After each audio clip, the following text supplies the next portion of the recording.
So, let's talk about a fascinating figure, Martin Bogardus. On the one hand, he's a retired aerospace systems engineer, a world of pure logic and precision.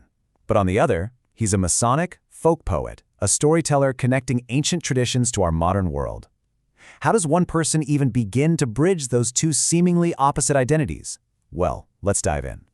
And yeah, that's really the big question here, isn't it? A career built on hard data, systems, and logic, it feels like it's a million miles away from a life rooted in ancient symbolism, storytelling, and folk music. So how in the world does that happen? You've got the analytical mind over here and the creative soul over there. Systems and logic on one side, symbolism and story on the other. But the amazing thing about Bogardus is that he's not defined by just one. He's actually built this incredible bridge that connects them both. Okay, so first, let's look at him as a scholar. And I don't mean some stuffy academic poring over dusty old books.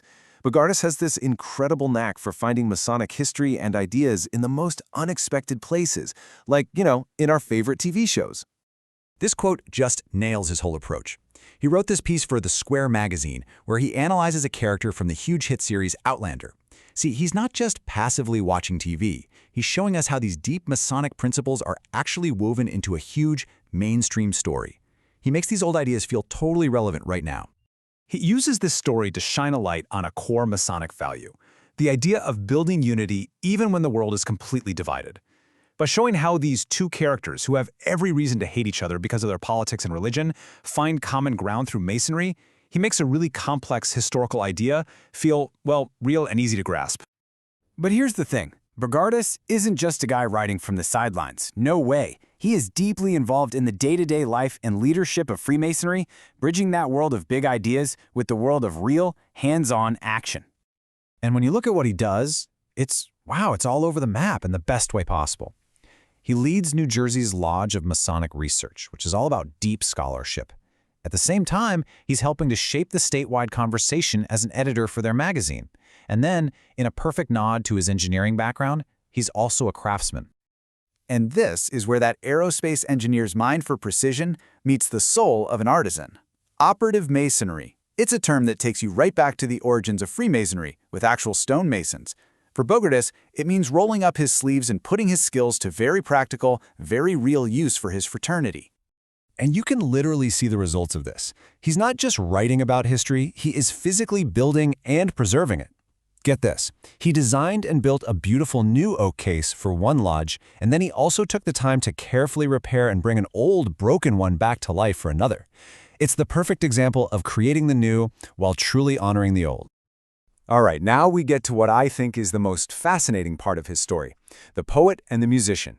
This is where he takes these centuries-old traditions and gives them a voice, a rhythm, and a home right here in the 21st century. He's basically created his own genre. You could call it Appalachian Masonic folk. Just think about that mix for a second. The ancient symbolism of Freemasonry blending with the raw, honest, heartfelt music of the American mountains. It's a fusion that is completely and totally his own. And his YouTube channel is where this all comes to life. It's like a digital lodge, a gathering place for his art. He's a real historian, too.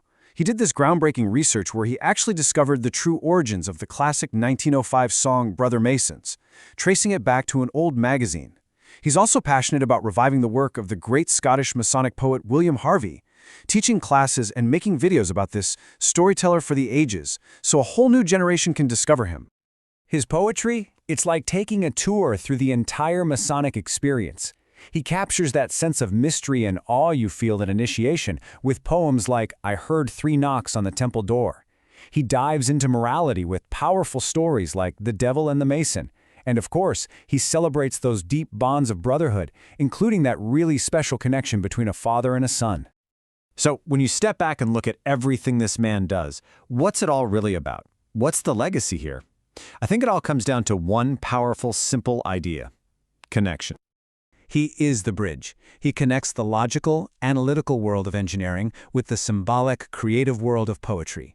He links history to pop culture and ancient traditions to modern social media. More than anything, he's making sure that the past still has a vibrant, living voice in our present. You know, his whole life is this amazing blueprint, really. It shows that for any ancient tradition, a fraternity, or really any cultural institution, the secret to survival isn't just about preserving the past in a museum.